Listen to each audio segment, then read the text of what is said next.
menurut aku kesehatan mental itu adalah kondisi di mana kita bisa ngatur stres dan emosi. Jadi sama-sama penting sama kesehatan fisik karena biasanya kalau misalkan kita lagi banyak pikiran, si fisiknya juga jadi ikutan drop. Bahwasanya kalau kita mental kita sakit, itu bakal ngaruh ke fisik kita. Nah, menurut aku keduanya sama-sama penting karena keduanya itu saling berkaitan. Lebih penting dua-duanya, karena untuk apa kalau kita udah sehat secara fisik, tapi tidak sehat secara mental. Jadi menurut aku harus balance dua-duanya, karena tidak bisa nih kita sehat dalam pikiran, tapi mental ancur-ancuran gitu, nggak bisa.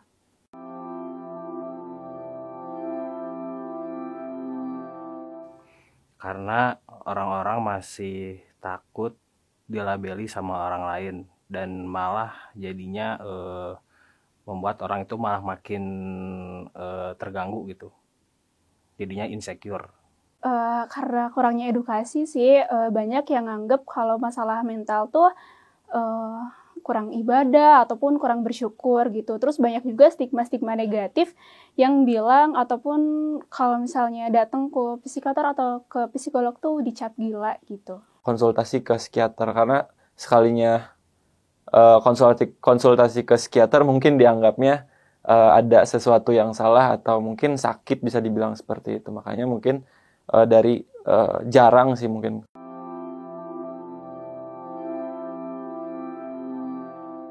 Tahu, tapi nggak bisa langsung, jadi kayak harus step by step minta rujukan dulu dari vaskes tingkat pertama. Aku tahu sih, karena ada temanku juga yang ke psikiater pakai BPJS. Tapi juga tergantung dari surat rujukannya. Oh, emang bisa?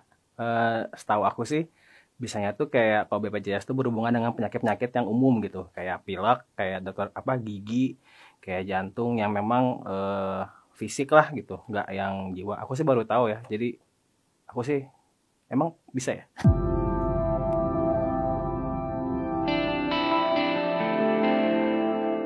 Assalamualaikum Sobat PR, selamat siang. Hadir lagi kita di programnya Waras, Wawasan Ragam Sehat di channel YouTube-nya Pikiran Rakyat. Kali ini kita bersama BPJS Kesehatan dan Rumah Sakit Kasih Bunda. Kita hari ini ingin membahas kesehatan mental nih, yang sering kali menjadi isu-isu yang banyak dibicarakan di media sosial bagi teman-teman, mulai dari teman-teman generasi Z, generasi milenial dan lain-lain. Sebenarnya kesehatan mental itu seperti apa sih? Nah, biar tenang juga kita, makanya mental kita biar lebih sehat juga. Kita ngobrolnya sekarang memang sengaja di sebuah kafe nih, biasa biar lebih enak, lebih cozy, di Sai Coffee ini di Janevala Jalan Aceh nomor 65. Kalau teman-teman mau ngobrol-ngobrol di sini, nongkrong-nongkrong, tempatnya enak nih di sini. Nah, kita hadir sekarang, tamu kita yang pertama adalah Dr. Indah Kusuma Dewi, spesialis kejiwaan dari Rumah Sakit Kasih Bunda di Cimahi. Lalu ada Bu Elisa Adam, asisten deputi jaminan pelayanan kesehatan dari BPJS Kesehatan. Selamat datang Bu Dokter, Bu Elisa. Nah, awalnya sih memang kesehatan mental tuh memang sering dibicarakan ya Dok ya, ke Dokter Ina dulu. Apalagi kalau di medsos tuh kita sering muncul di FYP kita atau di IG kita soal kesehatan mental. Kadang ada beberapa orang, oh saya merasa introvert nih, saya merasa anxiety, saya merasa cemas, kecemasan berlebih. Nah sebenarnya apakah kesehatan mental itu bisa berpengaruh kesehatan fisik, atau mana yang lebih duluan nih bagusnya? Kesehatan mental dulu atau kesehatan fisik, atau malah semestinya berbarengan gitu? Ya, benar sekali Mas. Jadi kalau kita bicara kesehatan mental, mana yang lebih penting, kesehatan mental atau kesehatan fisik? Dua-duanya sama pentingnya. Dua-duanya sama pentingnya ya. Jadi kalau dari terminologi zaman dulu mungkin Mas Kresna Satria Mas Satria pernah mendengar mens sana in corpore sano. Di dalam tubuh yang sehat terdapat jiwa yang kuat. Kemudian di lagu kebangsaan kita Indonesia Raya ya. Jadi bangunlah jiwanya, bangunlah raganya. Jadi bangun juga jiwanya, bangun juga kesehatan fisiknya. Jadi kalau ditanya mana yang lebih penting, dua-duanya sangat penting untuk dikelola dan dijaga begitu. Nah, kalau kesehatan mental itu sebenarnya mencakup apa aja sih, Dok? Ya. Jadi dari mulai kapan ya kita harus memperhatikan kesehatan mental. Jadi yang namanya kesehatan mental itu ibaratnya continuum of care. Jadi mulai dari dalam kandungan sampai menjelang kematian itu kita harus memperhatikan kesehatan mental kita. Dari dalam kandungan misalnya, bagaimana menjaga kesehatan ibu hamil ini supaya tidak stres, ya. Karena pada saat ibu hamil ini stres tentu saja akan berdampak terhadap kesehatan janinnya. Kemudian pada saat anak itu lahir, usia 0 sampai 5 tahun pertama itu golden periodnya manusia ya, itu juga harus didampingi dan diperhatikan kesehatan mentalnya, bagaimana dia tumbuh kembang ya.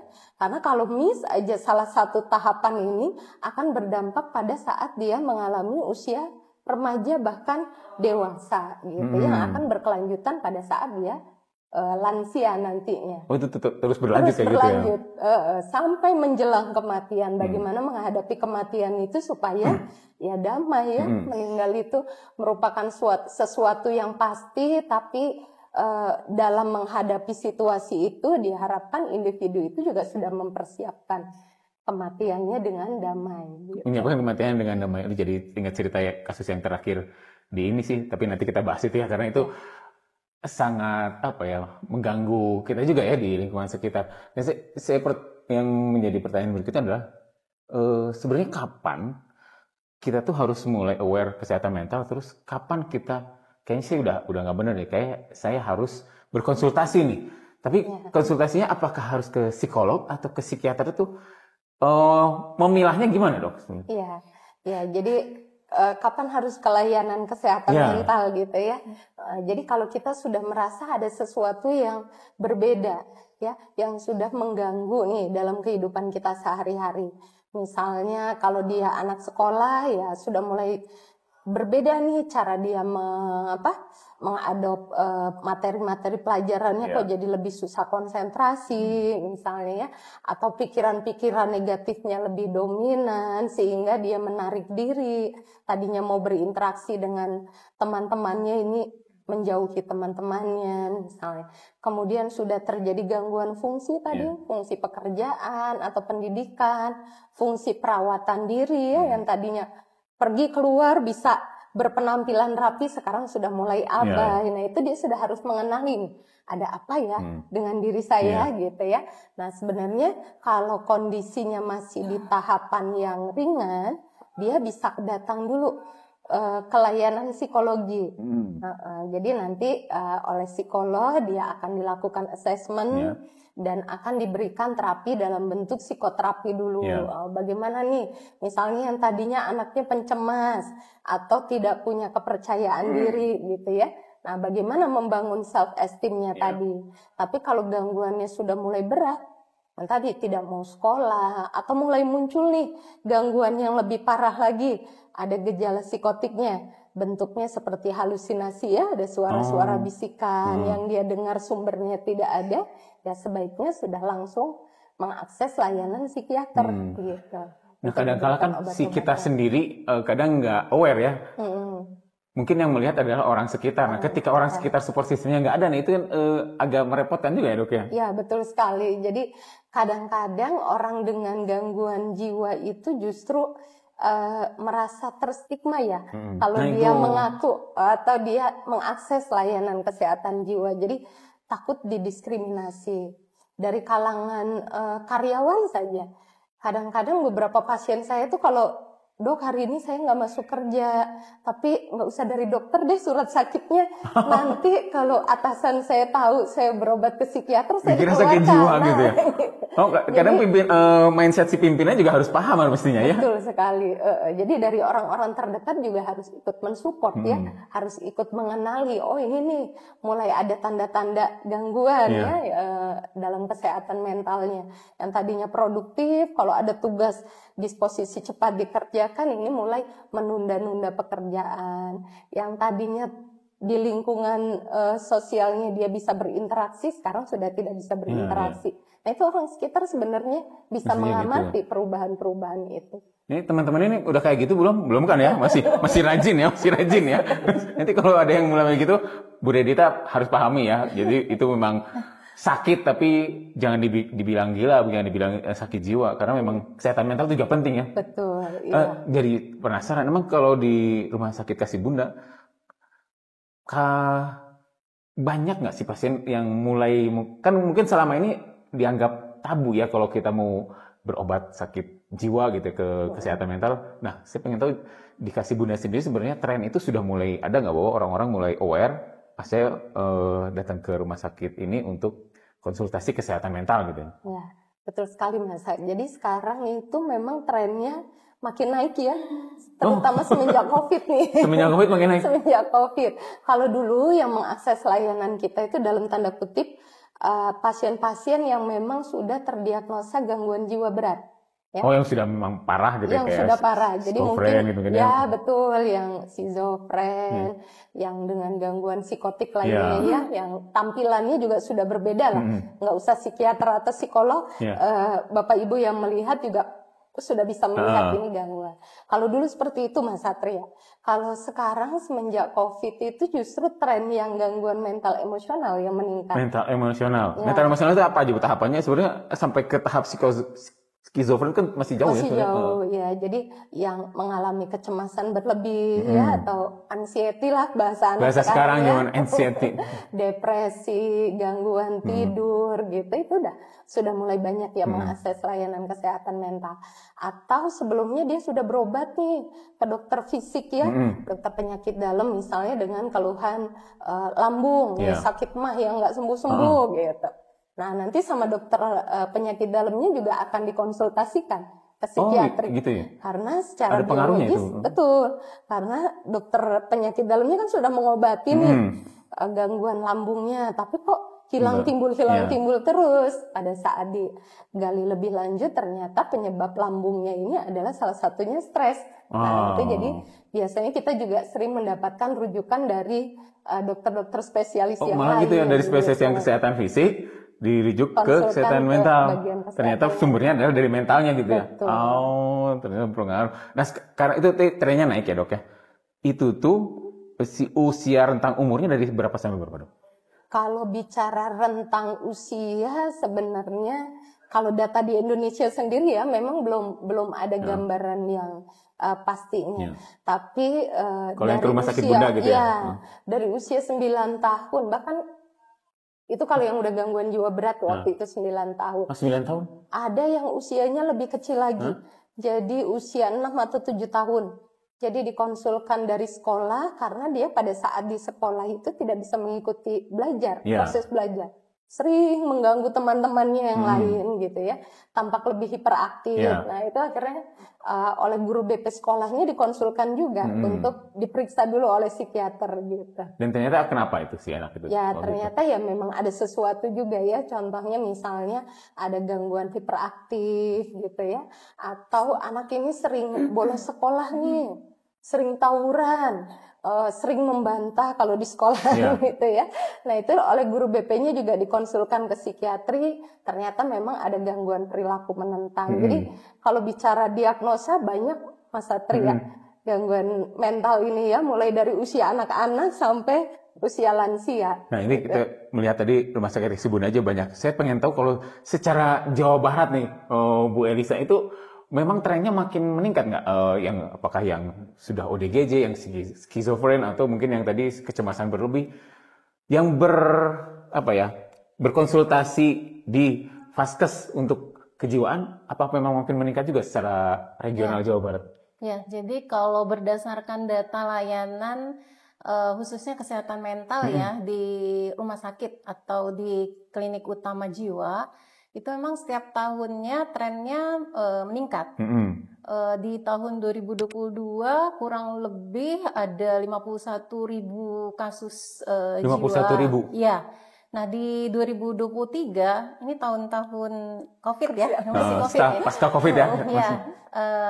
Di 2023 itu sudah mencapai 66.000 kasus. Di 2024 itu naik cukup signifikan jadi kurang lebih 90-an ribu kasus. 90.000? Ya, di tahun 2025 ini sampai dengan bulan layan Juli itu sudah mencapai 49.000 kasus. Baru setengah ini udah baru 7 bulan ya. Nah, ini tentunya menjadi warning juga bahwa mungkin sebelum tadi ya mencapai kesehatan mental yang cukup berat, terganggu, itu mungkin bisa dideteksi di awal. Kalau secara diagnosa tertinggi sih di FKRTL itu memang masih didominasi dengan paranoid schizofren ya. Ada 22.000 kasus sampai dengan Juli 2025 ini. Kemudian yang kedua schizofren yang unspecified. 21.000 kasus. Dan yang ketiga tadi anxiety disorder unspecified itu 12 ribuan kasus. Seperti itu. Tapi itu memang masih di layanan FKRT atau rumah sakit yang sebenarnya dianggap sudah berat dan butuh perawatan spesialistik. Oh yang udah ya kayak tadi skizofrenia udah berat itu ya. Tapi sebenarnya yang tadi ya yang kayak kecemasan berlebih, depresi itu sebenarnya lebih banyak lagi sebenarnya di masyarakat sebenarnya. Itu baru top 3 juga ya yang saya sebutkan tadi diagnosanya. Nah itu. Nah kalau sekarang di Jawa Barat sendiri yang melayani ada vaskes berapa tuh klinik utama yang melayani kesehatan mental itu ada berapa dok? Kalau seluruh rumah sakit seharusnya punya seharusnya punya layanan untuk kesehatan mental ini. Seperti tadi yang disampaikan bahwa spesialistik lainnya pun untuk kesehatan non mental gitu ya membutuhkan layanan ini gitu ya. Saya perlu buka datanya lagi lebih lanjut, tapi seharusnya ada karena ini memang menjadi layanan yang harus ada gitu ya. Jadi kita tidak memisahkan yang dijamin oleh BPJS Kesehatan misalnya hanya untuk kesehatan fisik, itu tidak seperti itu. Kesehatan mental juga termasuk dalam penjaminan biaya pelayanan kesehatan. Nah kan kalau biasanya psikiater itu kan adanya mungkin di rumah sakit utama ya. Nah kalau sebenarnya kalau kan yang bisa menjangkau lebih cepat itu adalah puskesmas ya, Bu. Apakah perlu juga sebenarnya di puskesmas ada psikiater atau mungkin tahap awal tadi kalau kata Dokter Indah mungkin psikolog dulu ya, psikolog klinis atau dokter umum semestinya harus ada kayak gitu nggak sih? Oh ya baik. Jadi seperti yang saya sampaikan bahwa BPJS Kesehatan melakukan penjaminan biaya pelayanan kesehatan itu secara komprehensif ya, baik promotif, preventif, kuratif maupun rehabilitatif melalui fasilitas kesehatan mana saja. Tentunya melalui fasilitas kesehatan tingkat pertama terlebih dahulu dan kemudian bila membutuhkan rujukan bisa dilayani di fasilitas kesehatan rujukan tingkat lanjut ya.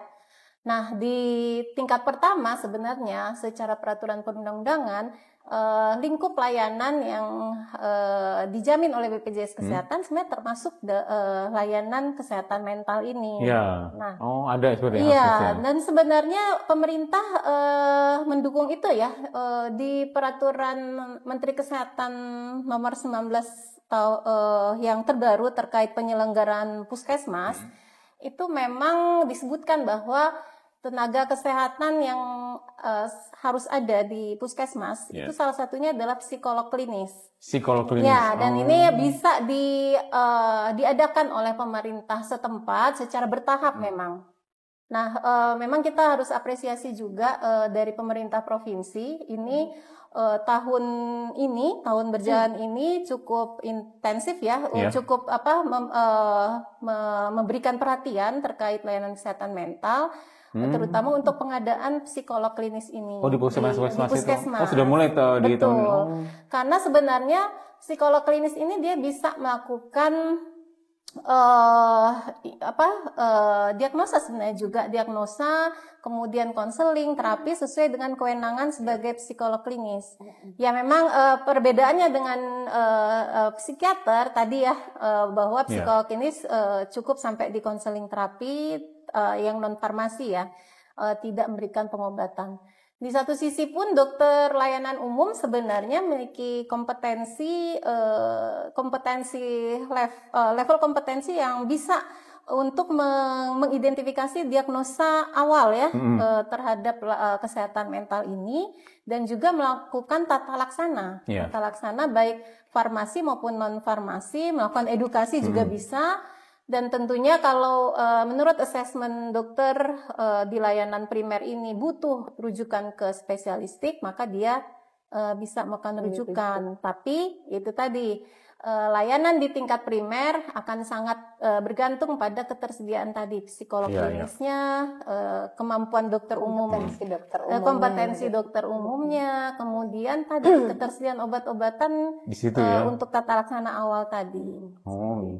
Kalau lihat tadi memang kan ada peningkatan dari tahun ke tahun. Itu memang semua peserta BPJS ya, Bu? Ya, kalau masuk di data kami. Berarti yang peserta BPJS ya? Ya, karena kan Provinsi Jawa Barat ini sudah universal health coverage ya. Dia hampir 98% dengan keaktifan kurang lebih 73%. Jadi cukup besar ya. Nah, hampir kalau di rumah sakit gimana, Dok? Iya, hampir 80% pasien BPJS. Itu ya. Iya, betul.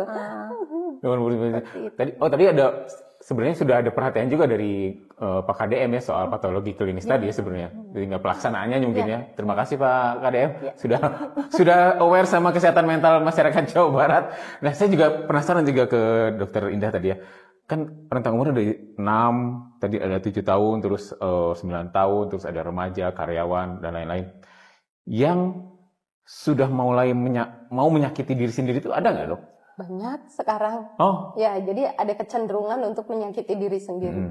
Tidak langsung untuk tapi untuk mengekspresikan perasaan negatifnya ya. Perasaan negatif itu kan bisa marah, sedih gitu ya, kecewa. Nah, bentuk pelampiasannya itu dengan menyakiti diri. Jadi memindahkan rasa sakit secara emosional ke sakit tubuh. Fisik ya, ke tubuh. Jadi dengan dia merasakan sensasi sakit di tubuh tadi, seolah-olah rilis tuh tekanan psikologisnya. Nah, ini juga yang menjadi, ada tren gitu, mulai ada di Rumah Sakit Kasih-Bunda yang sudah lapor, maksudnya berkonsultasi gitu? Ada Pak, iya, dari mulai usia tadi ya, anak remaja sampai yang sudah berumah tangga juga ada. Nah, yang paling kecil yang ingin menyakiti diri sendiri ada nggak? Kalau dari laporan yang secara psikiater keseluruhan ya, kalau saya sendiri sih belum pernah menangani. Tapi kalau dari laporan dari PDSKJI, Organisasi Profesi Psikiater, itu ada anak usia 9 tahun. 9 tahun kan masih SD kelas 2 ya? Kelas 3 mungkin ya. Nah, itu bersama-sama melakukan self-harm. Jadi pada saat bersama-sama. Ya, jadi pada saat temannya ada yang mengalami depresi, dia sedih, dia kecewa dengan anggota keluarganya mungkin ya. Nah, jadi salah satu bentuk solidaritas dari teman-temannya tadi adalah melakukan cutting bersama. Cutting bersama? Betul. Jadi mereka bikin video call grup gitu, terus? Betul. Jadi kan di rumahnya masing-masing, mereka membuka layanan video call, ya. Nah, pada saat temannya bercerita, ada yang memvalidasi rasa sedihnya. Kemudian salah satu bentuk support mereka adalah ikut merasakan sensasi sakit yang dirasakan oleh temannya tadi. Jadi melakukan cutting bersama. Jadi menyakiti diri sih bareng-bareng gitu? Bareng-bareng.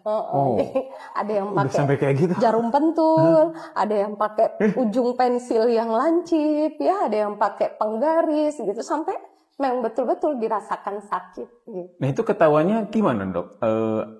Ada si ibu korbannya yang lapor atau gimana? Ya, jadi pada saat itu sih kebetulan salah satu orang tuanya karena melihat kok anaknya ada banyak bekas sayatan. Oh, berarti udah sering gitu berarti ya? Ya, mungkin ya, karena pada saat ditanya-tanya anak ini cukup tertutup. Kebetulan ibunya ini juga mungkin sudah berkonsultasi lah, entah ke temannya atau ke ini, dibawalah ke psikiater anak remaja. Nah, pada saat digali, dilakukan pemeriksaan lebih lanjut, ternyata motifnya adalah bentuk dukungan. Jadi bukan si anak ini yang mengalami depresi sebenarnya, tapi temennya. Tapi bentuk solidaritas. Itu bentuk solidaritas. Ya. Jadi artinya saling menyakiti diri sendiri bareng-bareng. Kalau yang benar-benar depresi ya ada juga sih ya, tapi dia melakukannya sendiri. Iya. Gitu.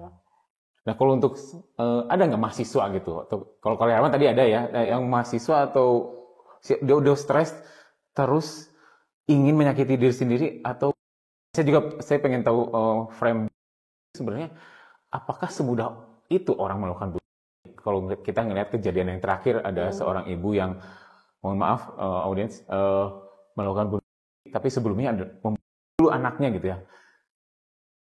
perjalanan ke sana tuh memang apakah semudah itu atau? Ya, jadi kalau kita bicara tentang penyebab gangguan jiwa ya Mas Satria, memang multifaktor nih.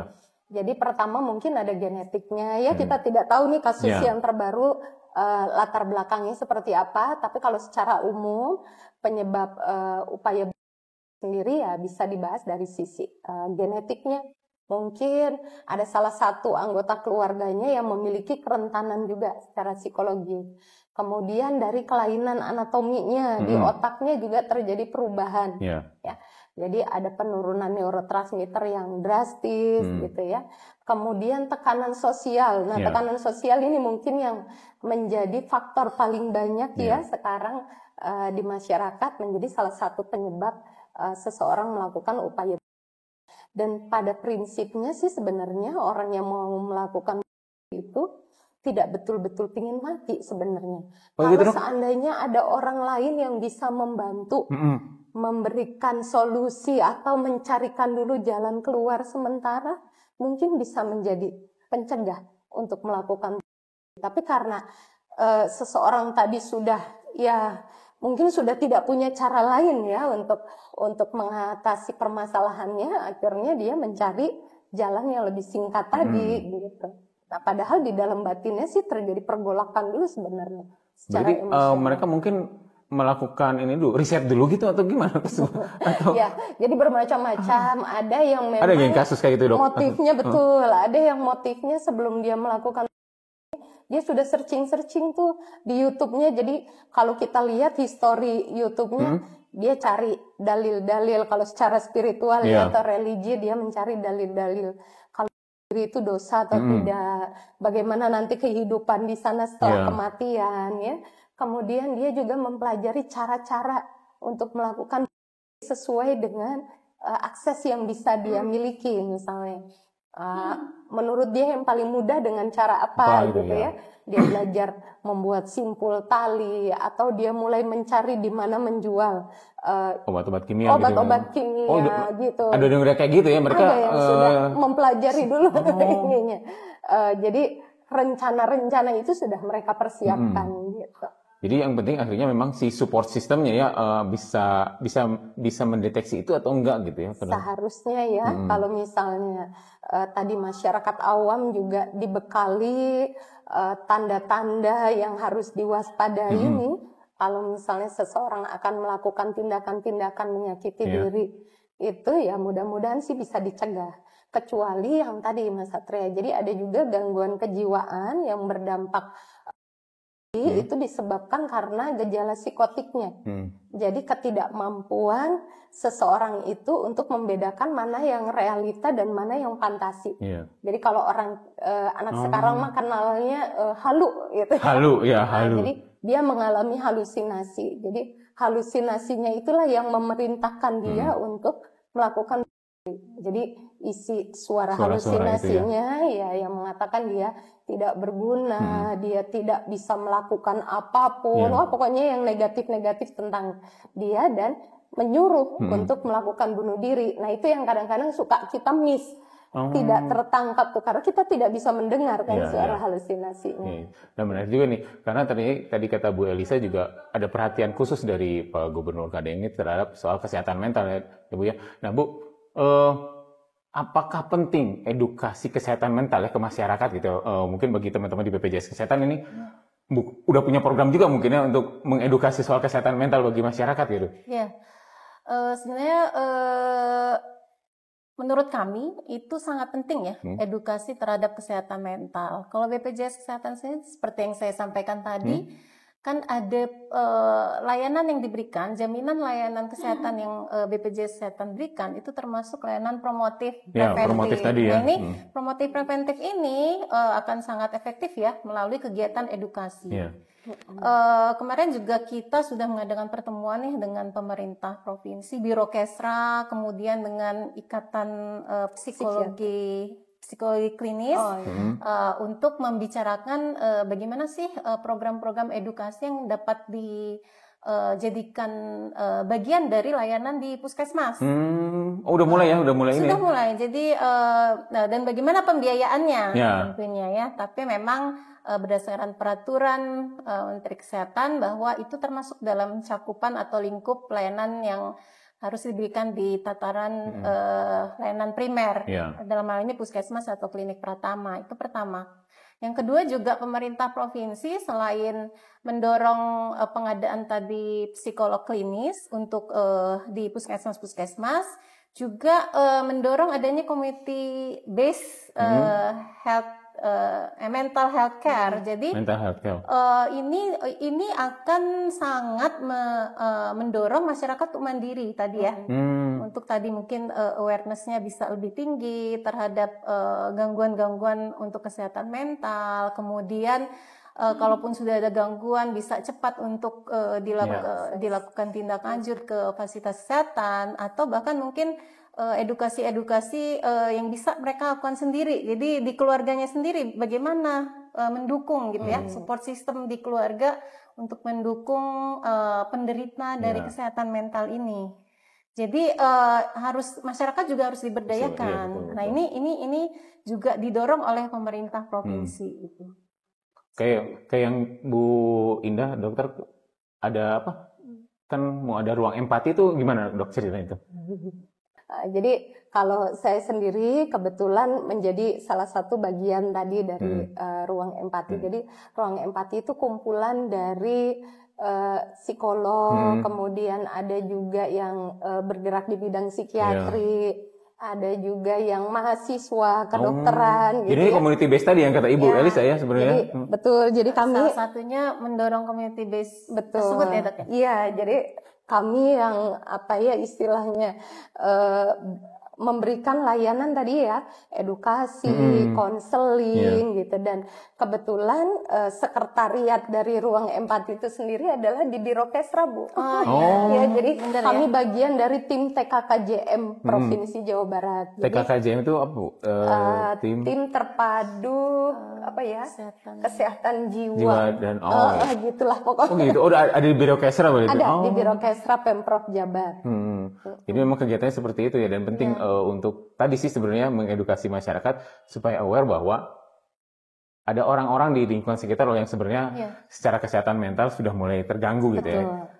Dan itu juga akan memperluas akses ya. Jadi tidak bertumpu. Jadi kalau yang sistem lama kan bertumpu ke rumah sakit jiwa semua ya. Nah, ini kita memperluas akses layanan kesehatan mental ini tidak hanya bertumpu pada rumah sakit jiwa, tapi bisa kemana-mana lain ya.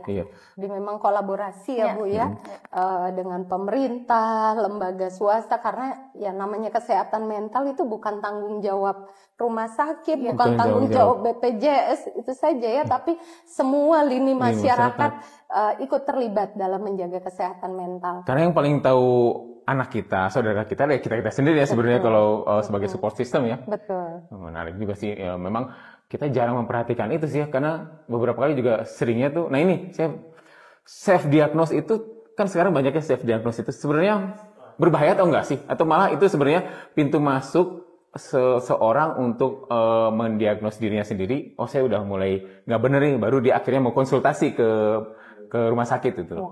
Jadi kalau self diagnosis ya ada sisi positif, ada sisi negatifnya Mas Satri.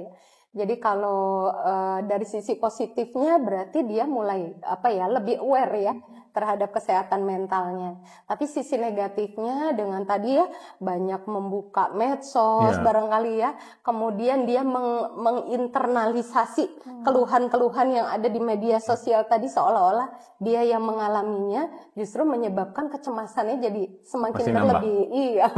Jadi sebaiknya pada saat dia sudah mengalami ada sesuatu yang berbeda dengan dirinya, ya lebih baik berkonsultasi. Siap. Mungkin sebagai penutup, Bu Elisa, ada yang mau disampaikan ke Sobat PR tentang BPJS Kesehatan dan perannya dalam kesehatan mental?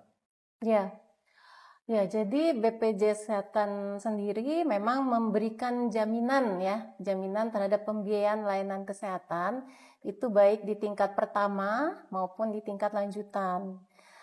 Baik secara promotif, preventif, kuratif maupun rehabilitatif. termasuk di dalamnya kesehatan fisik maupun kesehatan mental. Nah, dalam mengakses layanan kesehatan, BPJS Kesehatan atau pemerintah ya masih menggunakan sistem berjenjang. Jadi karena memang rumah sakit pun daya tampung dan kapasitasnya tidak besar, dan memang ada kompetensi tertentu yang bisa ditangani di tingkat layanan primer. Nah, dalam hal bila merasakan tadi ya ada gangguan-gangguan kesehatan mental, sebenarnya peserta JKN bisa mengakses layanan tersebut di fasilitas kesehatan tingkat pertama yang terdekat, kalau sifatnya darurat ya, yang terdekat, dan kalau memang bisa mendapatkan layanan di fasilitas kesehatan tingkat pertama terdaftarnya. Ini bisa di puskesmas maupun di klinik pratama yang dia terdaftar di sana. Nah, untuk layanan kesehatan mental itu bisa dilakukan oleh psikolog klinis kalau ada, dan sebenarnya bisa juga dilayani untuk tahap identifikasi awal oleh dokter layanan primer di FKTP. Bila membutuhkan rujukan, maka pasti akan dilakukan rujukan ke tingkat lanjutan. Di tingkat lanjutan juga memungkinkan untuk dirawat inap tentunya. Dan sebenarnya kalau misalnya oleh dokter spesialis sudah dianggap stabil ya, walaupun memang agak jarang ya untuk kasus jiwa, itu sebenarnya bisa dirujuk balik ke FKTP-nya.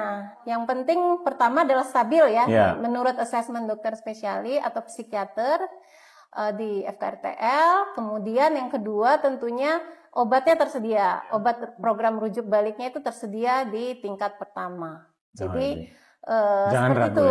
Jangan ragu untuk memanfaatkan layanan kesehatan mental baik di FKTP maupun di FKT. Iya, kadang ada warga tuh merasa tabu, takut ada stigma, juga khawatirnya mahal gitu kalau membayar kesehatan jiwa. Padahal sebenarnya dari BPJS sudah ditanggung ya, Bu ya. Nah, Bu Indah mungkin ada yang mau disampaikan khususnya sebenarnya bagi masyarakat sih supaya aware terhadap kesehatan mental, sebenarnya harus dimulai dari mana?